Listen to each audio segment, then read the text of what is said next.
Hi. So this is the homemade summer reading program that I have specifically made for your child. Like we've said before, it's not that they don't know how to read or that they're struggling with reading, it's that motivation. So here you can see I have 3 activities a week for 3 weeks. I can definitely edit it to add in more days, but I know summers get kind of busy. Um, and so I thought we would start with this because, vacations happen or, other activities, friends, parties, whatever it is, you might only have time for just a few a week. So I wanted to keep them really simple and easy. So you can see here, week 1 is to take a nature walk, find one fun item, and then go home and write about it using adjectives, as many describing words, the color, the shape, those types of things. To really just build that vocabulary because writers are readers, like we've said. The second option for that week is to listen to a funny podcast. There are lots and lots of podcasts out there available. I will link some the in our solutions product that I'll show you here in a second. So I will link that there. They can be 30 minutes, they can be longer, they can be shorter, just like something funny that they're listening to, right? It's all about just like getting in that content and getting in that practice so it doesn't feel like reading, but it is still that really, really good practice just to keep them in the feel of reading before the upcoming school year. And then Friday, watch a book on Storyline Online. Again, that is a free resource and complete the writing activity. I will show you that in a later video, but it does go through how to complete all of the resources or all of the books and the activities. And it has some really, really fun books there that are like new and not so like outdated as some other websites can be. Week 2 is to go to the library and pick out any one book. It doesn't have to be on level. It doesn't have to be a third grade book, for example. It can be a fifth grade book and you can read it together, or it can be a first grade book that they can read to someone. They can read it to you. They can read it to a sibling, or they can read it to themselves. Maybe they just like the cadence of it or they like the pictures. Don't be too hard on them about what picture or what book, sorry, that they are choosing. I want this to be fully their choice. Any book that looks interesting to them, we just want to encourage reading at any level. Maybe they might be sneaky and try to pick like an easy book, and you can be like, that might be too easy for you. You can make it into like a little, let's see what other fun books there are. But if they are really just set on like one book and it's a little bit easier than what you would expect for them, it's okay. We know that they're getting other books and other activities and maybe more complex books. I just want it to be choice. I want it to be something that's fun for them. Wednesday on week 2 is read with an adult. It can be grandma, grandpa, brother, older sister, mom, dad, teacher at daycare. It could be anybody. I just want them to sit and read with an adult.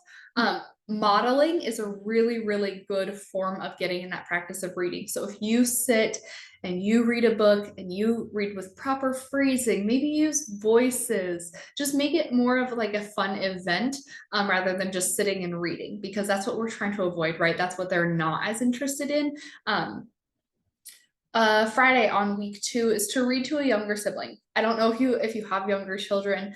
If there's not younger children, have them read to a stuffed animal, or they could read to you even.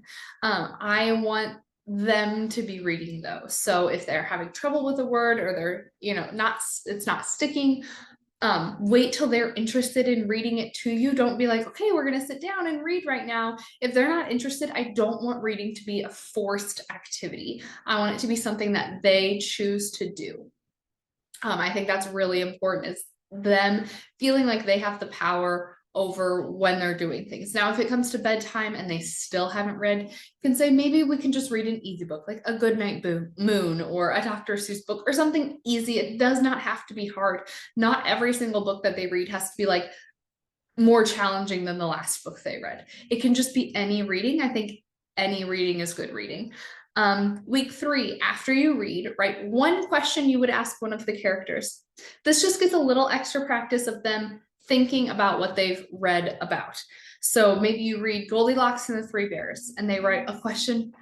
Mama Bear, why did you feel like that bed was too small or too big? Or, why did you let Goldilocks stay for so long? Or any of those questions.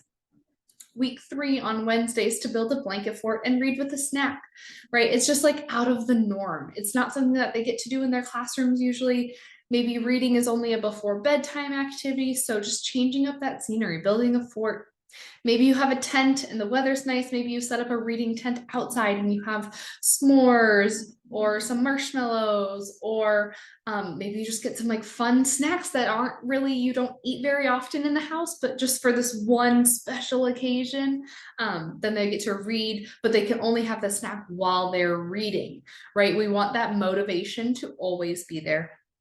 And then at the end of week 3, it doesn't, you can read a celebratory book. There are lots of books like, oh yay, I did it type of a book. But I just want you to commemorate this program with them. Whether it's getting a special treat or going to the park or doing something out of the ordinary, something that marks this day specifically as like a real accomplishment, because we want them to feel motivated. Like I said, we want them to want to read more.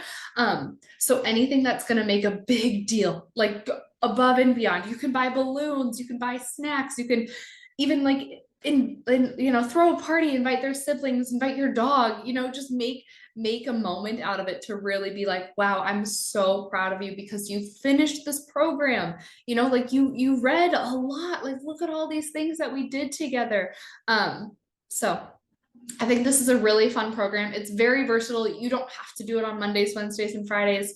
You can change the schedule however it best fits you. And like I said, in our follow-up, if you want me to add 5 or 2 more activities to every week, so you have 5 activities, or you want it to go longer, we can definitely just, adjust it to your family's needs.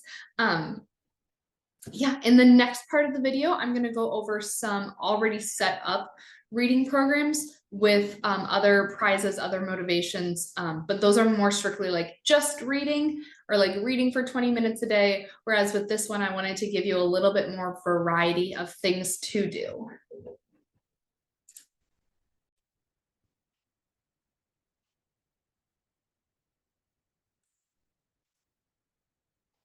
Hi, so your first resource here has 12 summer reading programs around Houston. You will have a link to this website so you can explore the other reading programs, but I'm going to go over just a few that I think would work best for your situation. So if we scroll down here, you can see there's like 12, I believe. Yeah, there's 12. The first one I would suggest is the Barnes & Noble one. So if you click on this link, it will bring you to this page, which is the Barnes & Noble Summer Reading Program. It breaks the books up by grade, so first and second, third and fourth, fifth and sixth. You fill out your information, and then all you have to do is you're choosing books from this list. All you're doing is writing the title and the author and the favorite part.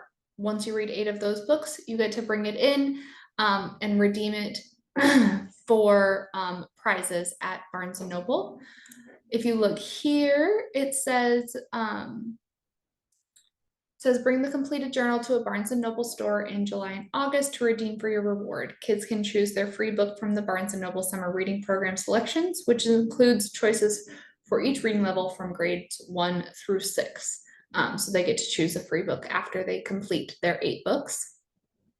Next is the Chuck E. Cheese program. This is not specifically, it says a reading rewards calendar, but it is just like a rewards calendar. So every day that your kid is awesome, it says you could choose to say read for 20 minutes a day, read 1 book a day, complete 1 round of games, or however you'd like to use this, for 2 weeks, and then they get 10 free play points. All you have to do is fill this out and then bring it back into Chuck E. Cheese, and you can redeem it there.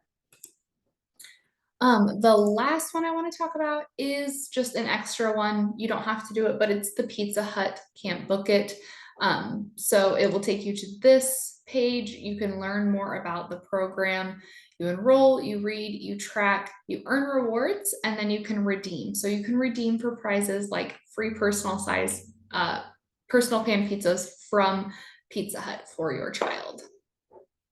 So overall, I think these are a good option and a good way to encourage your reader to read more during the summer.